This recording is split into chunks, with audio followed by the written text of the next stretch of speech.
October 3rd, 2025, Taylor Swift's new album, Life of a Showgirl, was released. This album was advertised to her audience as an album full of bangers because it was produced by Shellback and Max Martin, two people who had an instrumental role in hit albums like 1989 and Reputation. Taylor relied on coming out of the Eras Tour and a lot of the imagery that surrounded the Eras Tour to kind of convey that during the time that she was on the Eras Tour, she felt like a showgirl. People had high hopes because what she was promising was something that sounded really interesting and fun. But in reality, that is not what happened. This is 41 minutes of some of the cringiest songs I have ever heard in an album that has been mismarketed as being about a showgirl. This album features lyrics like, "Did you girl boss too close to the sun?" Nearly every single song in this album sounds like another song, not to mention a sort of weird attempt by Taylor Swift to capitalize on the popularity of other artists right now. This whole album was a mess, and honestly, I think that the telltale signs were there the entire time. So today, I want to talk about this album, and I want to talk about it from the very first rumblings of it to where we're at today.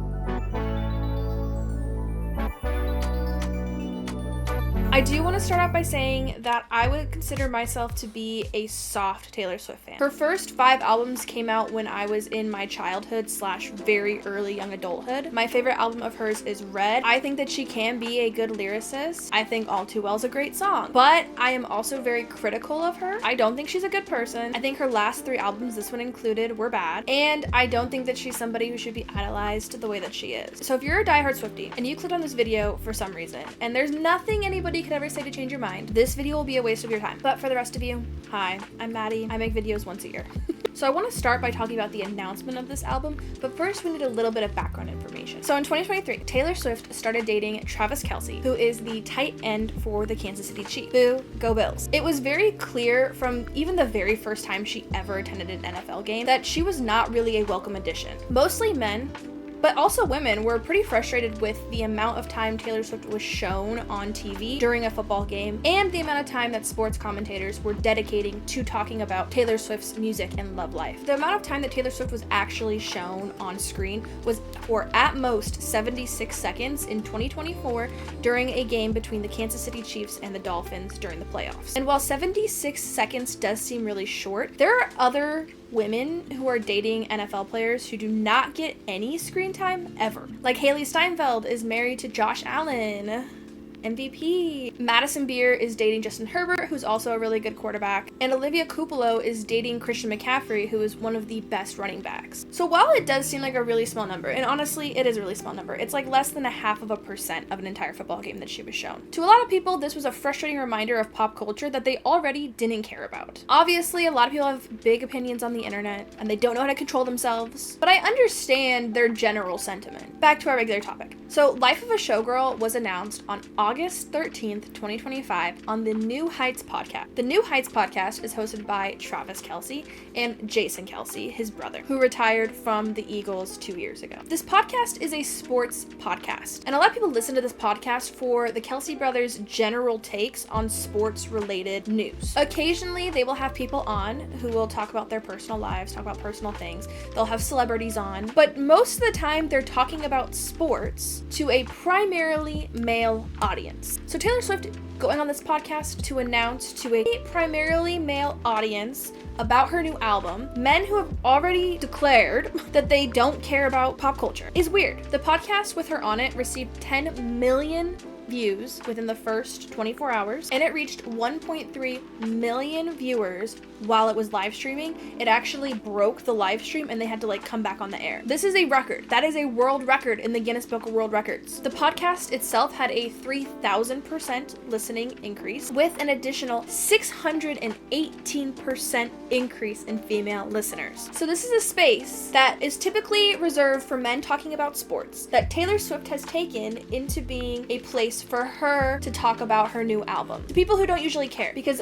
obviously people don't usually care about Taylor Swift if they're listening because the numbers would be higher all the time. Taylor kind of goes into why she chose to do it on the New Heights podcast in her interview with Travis Kelce and Jason Kelce. If you don't know, Travis Kelce famously went to a Taylor Swift concert, thought he can get backstage, couldn't get backstage to meet her, and then went on the New Heights podcast to be like, I wanted to meet Taylor Swift, but I couldn't. I wanted to give her my friendship bracelet. And he ended ended up somehow getting in contact with her, and then they started dating. So if he hadn't done it on the podcast, they probably would have never ended up where they are today. But Taylor wanted to give back to the podcast for what it gave her. So it gave her Travis Kelce. She wanted to go on there and give the podcast some views, I guess. I think it's very cute. I think that the sentiment behind it is very sweet. It doesn't change the strange factor behind it. This is especially true when you think about the way that some of her other albums were announced. The Tortured Poets Department and Midnights were both announced during award shows. Folklore and Evermore were famously surprise drops. Nobody knew those were coming, and they were announced on social media. Lover was announced on an Instagram Live. Reputation had the iconic Blackout and the Snakes, but none of those albums were announced in such a personal way. By announcing it on the New Heights podcast, she was directly tying it to her personal life. I think this was sort of like a got you to her traditionally male haters, while also giving her fans a glimpse into her personal life by letting them see the relationship she has with Travis, the relationship she has with Travis's brother, pretty much like the opposite of how Taylor Swift was acting in her previous relationship with Joe Alwyn. It was like a public display of affection, almost. But by announcing it the way that she did, she is connecting it to her relationship with Travis. I also think it's weird that she went on this particular podcast to talk about an album that is supposedly about her life on the Eras tour. I think that she tied it to her relationship, and I think that was an indicator of what the album was actually going to be about. So I watched the New Heights podcast. I watched the episode of Taylor Swift. That is the only episode I have ever watched. I relied heavily on my brother for letting me know what else is going on that podcast. But I heard with my own ears and watched with my own eyes as Taylor Swift told her audience this album felt like she was catching lightning in a bottle, and that she felt like her songwriting had improved so much since the last time she worked with Shellback and Max Martin that she really felt like this album was just going to be full of bangers. She talked a lot about how she was very, very proud of this album and that it is something that she's been wanting to make for a really long time. She talks about how the title, The Life of a Showgirl, is a nod to her Eras tour, where she felt like she was living the life of a showgirl. That the album is from the most infectiously joyful, wild, dramatic place that she was in her life. Now pause. As somebody who lives in Las Vegas, those two statements are contradictory to me. I don't see how those two statements can go in the same sentence, but we will talk about that later. She also talked about how there are 12 songs on the album and that there were no additional songs that were going to come out. It was only going to be the 12 songs that are on the original release. I don't know. I don't think I believe that that's true, but we'll see if it's true. Maybe she's telling the truth. So with all of this, people were really, really excited for this album. It reached a record number of pre-saves on Spotify. This is impressive, but it's even more impressive when you consider that this is the shortest length of promo time that she has had between the announcement and the release of an album, excluding Folklore and Evermore, which were two surprise drops. With a lot of positives, there also came a lot of negatives. There was a lot of criticism that came out about the album before it even came out, obviously. The first thing that people really did not like about this album, just in general, was the cover art that she chose as the primary cover of this album. When she announced this album, she also announced the name of all of the titles, all of the songs that were going to be on this album. So the very first song is called The Fate of Ophelia, and on the cover of the album, the original cover, it is Taylor Swift in a body of water. A lot of people say bathtub. I can't not see bathtub, but she's in a body of water with her head kind of sticking out. This was very clearly supposed to be an homage to the painting of Ophelia. My grandma had this painting in her bedroom when I was growing up, and I just thought it was like a piece of art that like she had just like collected over the years. I didn't realize it was like a mass-produced painting until I was probably like 25. The cover art also has this broken mirror effect, which people did not really care for. And then it has magazine print written across Life of a Showgirl. I understand the vision, I just don't think it was done particularly well. Not to mention that she used Miami Dolphins colors, teal and orange, which are two of the ugliest colors when combined. Like those two colors they're just so ugly together. I don't know why anybody would use those colors together. I really, like, this is something that I'm actually very passionate about, are those two colors together being ugly. The criticism of the album cover that she selected continued to get louder as the alternative covers for alternative vinyls and CDs and cassettes were announced, because a lot of those pictures aesthetically fit what she was describing the album to be. There is one picture in particular, this one. She looks so freaking good in this picture. I don't know why she wouldn't choose to use this photo as the photo for this album. I still don't really understand. We'll talk about this later, but like I really still don't understand why she used this showgirl persona in the first place. But if she was going to make like a really good album about being a showgirl, this would have been the cover to use because she looks like a showgirl and she looks really good. So there are 24 different variations of this album, and there are, I think, 10 different cover art that she used, including the ugly Miami Dolphins one. Many of these alternative covers were the limited edition versions, which meant that they were only available for a very small period of time, and they all sold out immediately. Life of a Showgirl also has 0 pre-release singles, which is not uncommon for Taylor Swift, but for the amount of stuff that she was putting out, for the amount of stuff that you could buy before you even hear a single song on the album, that's kind of crazy. Now listen, I'm not perfect, okay? Let me show you. I did in fact buy Sabrina Carpenter's new album before any songs other than Man-Child were heard. And do I regret it? Kind of. I don't really like half the songs on this album. I bought it because of the controversy. I'm getting off topic. I did buy this though because of the controversy with the cover, and I thought she was going to discontinue it, and then I was going to have a really cool like collector's piece. But my point of bringing up Sabrina Carpenter is that Taylor Swift's not the only person to release a ton of vinyls, because there are a ton. There are, I think, 5 variations of this album that were available before the rest of the album came out. And I hate that. But I just don't like that these artists are releasing so many ways that you can purchase their albums before you even hear the album, and then discontinuing things. So it's giving you that FOMO feeling where like you feel like you have to buy something, otherwise it's not going to exist anymore. Me and this album cover, hello. I will say though, 10 variations is better than 36, which is what the Tortured Poets department has. But still, releasing this many different variations of the same album before anybody hears a single song on the album is a capitalistic money grab. I also think that she purposefully chose the ugly Miami Dolphins cover because she knew it could sell the other covers. I did see a lot of people on TikTok making fun of this album before it even came out, a play on what they thought the lyrics were going to be, what they thought the songs were going to sound like, and honestly, I'll be honest with you, some of their parodies are better, which leads us into the actual album. So I listened to this album twice, and I have read through the lyrics a countless number of times preparing for this video. And I also want to say that I listened to this album before I saw anybody talking about it, because I did not want to have my judgment of the album clouded by the haters. Sometimes if you're in an echo chamber, like I am, okay, I have a lot of friends that agree with me that Taylor Swift is just kind of like, her glory days are in the past, if she even had any. I didn't want the haters to affect my judgment on the album. So the first time I listened to this album, there are 3 songs that stuck out to me immediately. That is The Fate of Ophelia, which I actually don't think is a bad song. The other 2 songs that caught me off guard immediately were The Eldest Daughter and Cancelled, which were 2 of the cringiest songs I have ever heard in my entire life. They both made me, like, I can tell you exactly where I was when I heard those songs. I didn't like the rest of the songs that I had heard, but they didn't stick out to me as much as those 2 songs did. The second time I listened to this album, the other 2 songs that stuck out to me were Actually Romantic and Would. These 2 songs stuck out to me because they didn't feel like Taylor Swift songs. Actually Romantic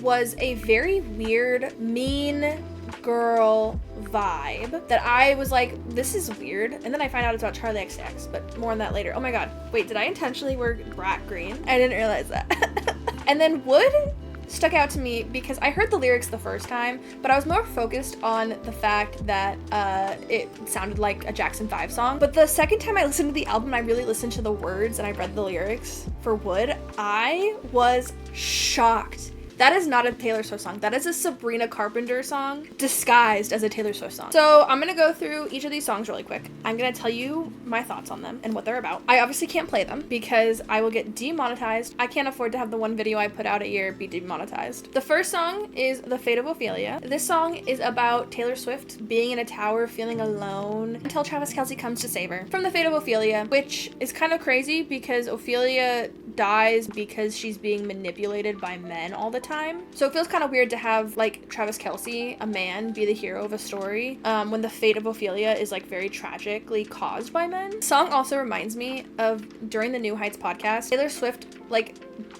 made fun of Travis Kelce on the podcast for being not read, and that he doesn't like understand Shakespeare, so that she had to like explain to him what Hamlet was about. Taylor Swift is low-key so mean to Travis Kelce. She really loves criticizing his intellect. She really loves doing that. This song is catchy. It has the least amount of cringy lyrics in my opinion, but it sounds just like Heartbreak by Demi Lovato. Song number 2 is Elizabeth Taylor. The beginning of the song, she shouts out, "Elizabeth Taylor." The first time I heard that, I was dying in my car. I was like, she cannot be serious right now. This is really how she's gonna start the song. The song is basically about how she was going to cry her eyes out if Travis Kelce ever leaves her. I thought it was fine. It's a fine song. It doesn't stick out to me though. The third song is Opalite. A lot of people say that this song sounds like Circles by Post Malone. I have listened to like the comparisons over and over again. I can very, very, very briefly hear it, but I'll be honest, there is another song that this song sounds like, but I cannot put my finger on it, and it's driving me crazy. This song is about getting over a breakup and finding somebody who lights up your world. I think that she's just singing to like her audience in general, and she's not like specifically singing about Travis Kelce, but a lot of people have interpreted it to be her singing about Travis Kelce finding Taylor Swift. Number 4 is Father Figure. This song is about somebody being taken advantage of by somebody at the top of the food chain, and then when they stray, the top of the food chain kills them, metaphorically, maybe literally. I don't really know. I'm not gonna lie, the entire time I was listening to the song the first time, I kept getting images in my head of Tony Soprano and Christopher Moltisanti from The Sopranos. Then I saw an edit on TikTok of that exact thing, and I was like, okay, great, it's not just me who's hearing it. The 5th song is The Eldest Daughter, which I think is the worst song on this album. It's about a girl who's strong and cautious because she's the oldest and she has to be. I just don't think that this song really captures what it's like to actually be an older sibling, the oldest sister, the oldest daughter. I think that it captures the TikTok personified version of that. Number 6 is Ruin the Friendship. This song was really out of place because she's singing about being in high school and having a crush on her friend, and that her friend ends up dying, but she like wishes she could have gone back and kissed him or her.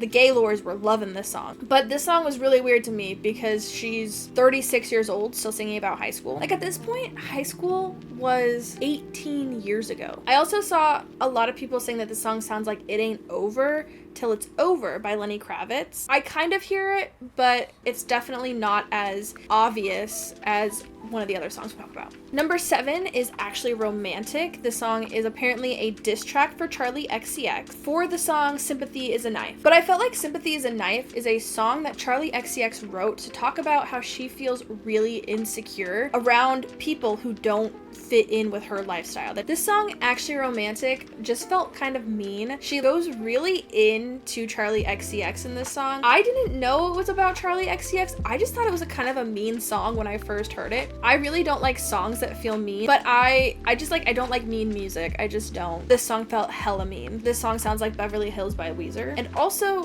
the Pixies, Where Is My Mind? I do not hear Where Is My Mind by the Pixies in it. Number 8 is Wish List, and it's all about having fame, but like wanting to settle down and have a family. Number 9 is Wood, which is about Travis Kelce's Schlong to the beat of I Want You Back by the Jackson 5. When I first heard this song, I immediately went, oh my god, it's I Want You Back by the Jackson 5. And then I heard the lyrics and I was like, oh my god, things that I don't want to know about include Travis Kelce's things. This song does not feel like a Taylor Swift song. This song feels like a Sabrina Carpenter song. 10 is Canceled. The song's about how being canceled is a part of fame, and that, you know, she likes her friends to be a widow-rebellious, and that, you know, they're all a little bit dark and mysterious because they've all been canceled. Like, this song is like bad. Like, this song was like objectively very bad the first time I heard it. People think the song's about Blake Lively. People think that the song's about Sophie Turner. I don't care who it's about. It is bad, and it's just should not exist. Number 11 is Honey. It's about how Travis Kelce can call her honey even though she's used to people using it in a derogatory way. It's not good. It's not bad. It's just like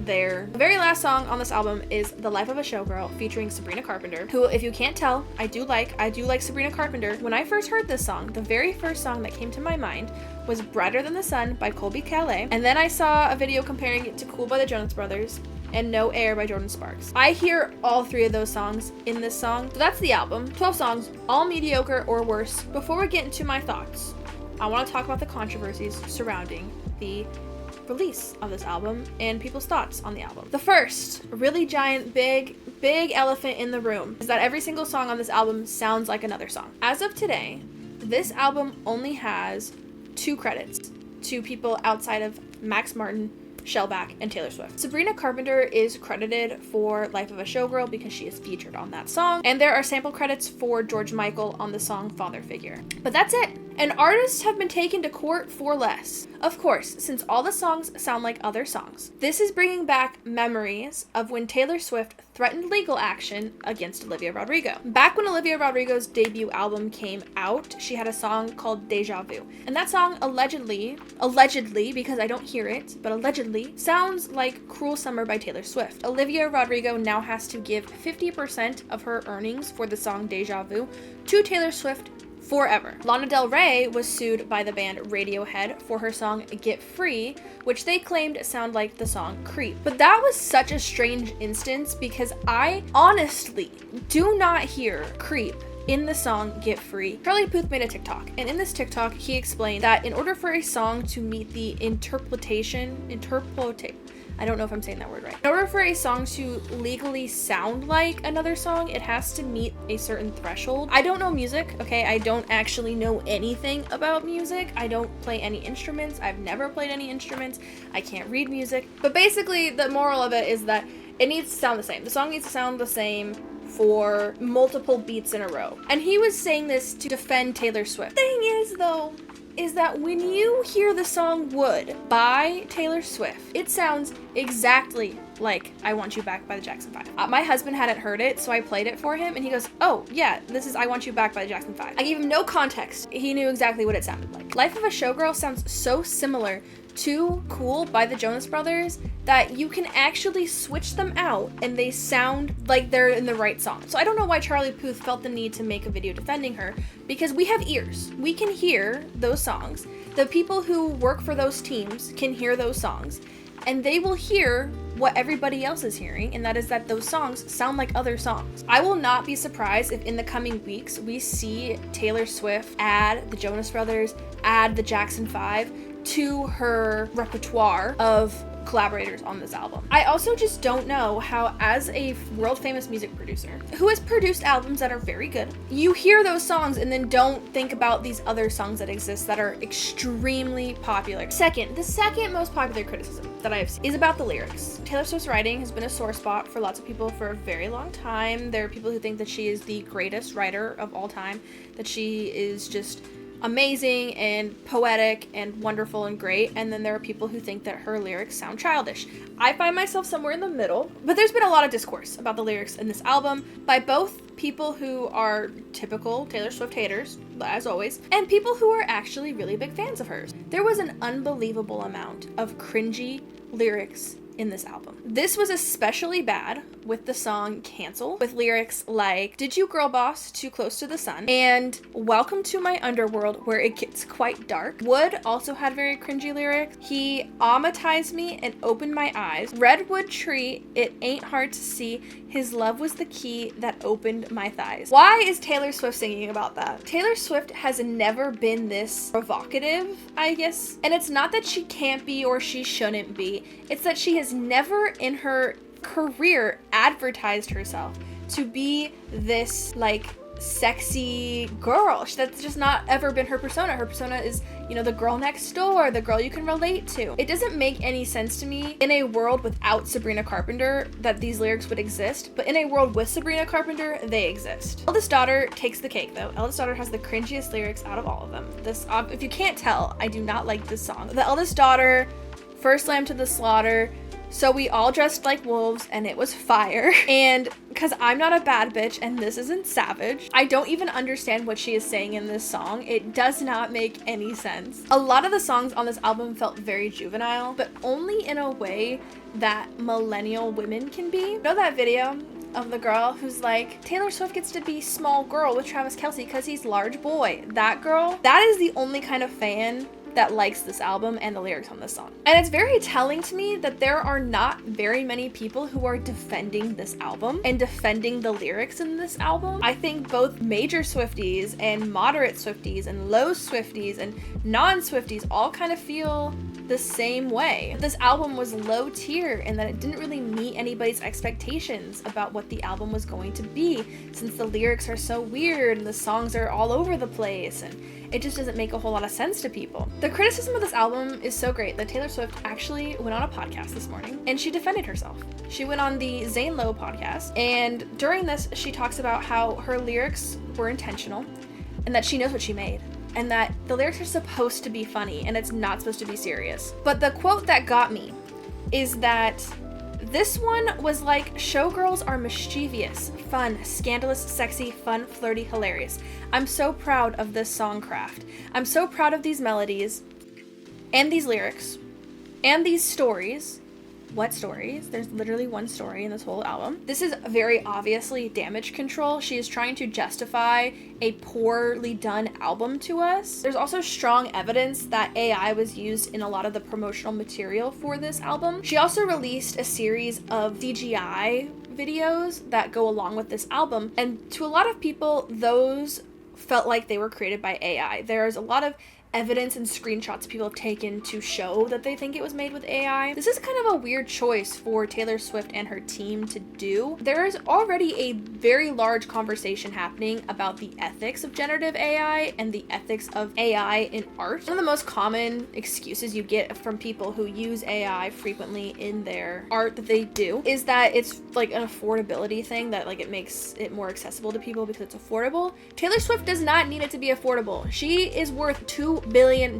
She can afford to hire a CGI artist to create graphics for her videos. So she really has no excuse. A lot of these pictures are pretty damning. They do look like they are AI generated. There's things that are inconsistent. There are things that are just plain weird. The use of AI for this album, I think, contributes to a larger discussion that this entire album felt very rushed. From bad lyrics, melodies that we've heard before, and AI art, it kind of felt like somebody who was doing something last minute. And if you're watching my videos, there's a chance that you know me from my procrastination videos. This felt like what kids do today. They don't do the work. They use AI to do the work for them. I've seen a couple people praising this album, okay? People who are absolutely obsessed with this album are the crazy Swifties. The people who believe Taylor Swift can do no wrong. People who genuinely believed that this album was made because society wanted her to make a bad album, so she decided to make a bad album. And then those same people are going after other fans, calling them, fake fans, and that they don't understand the brilliance behind Taylor Swift's work, and that they just don't understand the album, and that's fine because they're just not smart enough to understand it. Which Taylor Swift has kind of said is okay to do because she does that to her boyfriend publicly, frequently. This album is bad. And it is okay for you to admit that this album is bad. And it's okay for your favorite artists to make music that you don't like. I don't really like half the songs on Sabrina Carpenter's new album. I love Sabrina Carpenter, don't really like those songs. But disliking songs by somebody that you like doesn't make you any less of a fan. And other people disliking things that you like also isn't gonna end the world. People are allowed to have opinions. All right, I'm almost done, I promise. I just want to talk about what this album felt like to me. So for me, this album was very inconsistent. I felt like tracks 1, 2, 4, and 12 were songs that felt most like the showgirl persona that she was trying to do in this album. Tracks 4, 6, 8, and 11 felt like they were meant for a different album. Tracks 7 and 9 are Sabrina Carpenter songs that somehow ended up being on a Taylor Swift album, and then the other songs just shouldn't exist. I was looking forward to this album because I was hoping that she would kind of lean into the showgirl persona that she was trying to persuade us the album was going to be about. But I live in Las Vegas, and being a showgirl is a very instrumental core part of Las Vegas history. Being a showgirl is not something that is glamorous or something that was particularly viewed positively by society. These were women who worked horrible hours, who had to wear very uncomfortable outfits. They made very little money for the work that they had to do, and they were often victims of trafficking and crimes against women. And I'm not saying that Taylor Swift had to sing specifically about those experiences, but if she wanted to do an album about the life of a showgirl, she should have focused on the lows of her era's tour. This album was too upbeat and poppy and happy to really fit that showgirl vibe, what a life of a showgirl was actually like. I think her song Lucky One from the album Red does a really good job of capturing this, because it talks about how everything looks really good on the outside. It's all glitz and glamour, but once you like actually look inward, fame is a very sad and lonely place to be. I was hoping that the album was maybe going to sound like this. I have to imagine being on tour for 2 years is very taxing, physically, emotionally, mentally. She was going through a breakup during that time. She was dating Matty Healy. I think she wasted a lot of what this album could have been on the Tortured Poets Department, which I think is a garbage album. I think both the Tortured Poets Department and Life of a Showgirl are 2 albums that should have been combined into one single album. I think having to be absolutely devastated and heartbroken and then go up on stage and pretend that everything is fine captures Life of a Showgirl. I think that could have been a really positive thing for this album, but this album didn't have that. I personally think that this album should have been called something like Settling Down or something like that. And the cover art should have been her and Travis Kelce in old people makeup sitting on a porch looking at like their kids playing on the grass or something. And I think that that would have helped with the expectations that people had for this album, because if they knew they were going into an album about how much Taylor Swift loves Travis Kelce, they would have a very different mindset than what they do. I was thinking about the song Father Figure because I was thinking about it in the context of Taylor Swift and Sabrina Carpenter. Sabrina Carpenter is 10 years younger than Taylor Swift. She's the new shiny pretty thing that people like to look at. And I think that their song could have been a really good duet about that. I'm actually very disappointed in the way that they went about the song The Life of a Showgirl. I think that the showgirl persona would have been better suited for somebody like Sabrina Carpenter. And I honestly think that Taylor Swift used Sabrina Carpenter as inspiration and then took that from her and made it her own thing. I also think that the discussions about fame and what it does to a person are also like pretty big this year. Addison Rae released her debut album. Honestly, I can't believe that I'm gonna say this, but I'm actually an Addison Rae fan. Tell Maddie from 2021 that she'd be an Addison Rae fan, she'd be like, what are you talking about? Her album explores themes of fame in a way that I don't think has been done since Britney Spears. But Addison Rae's new album really hit on the highs of being a showgirl. There was a lot of glitz and glamour that went into a lot of the music that Addison Rae came out with, along with a lot of songs about like the negativities of fame. Jade from Little Mix also released her first independent album in September called That's Showbiz Baby. And this whole album is about being famous and cast to the side. And a lot of the imagery around this album also touches on the same subject. I also want to shout out Remy Bond, who is a much smaller artist, but all of her music and her whole vibe is very showgirl-esque. Remy Bond's most popular song is Star-Shaped Baby, which is a song that explores molding yourself into becoming a successful star. A lot of her songs talk about glitz and glamour and fame. But overall, Life of a Showgirl did not meet the same threshold as those other albums that explored essentially the same thing. This album was extremely disappointing. It was inconsistent, and I did not like it. And I did not like the songs, and I did not like the lyrics, and I put it on my do not play on Spotify. So yeah, that's The Life of a Showgirl. That's all I have to say. It's probably a long video talking about an album that I can't even play for you because I'll get demonetized. So if you're still here, thank you so much for watching. If you made it this far in the video, maybe comment like some snake emojis. Throw back to Reputation Taylor, right? Throw back. Shout out to my brother Colin for editing the script for this video, and I'll see you guys next time. Bye!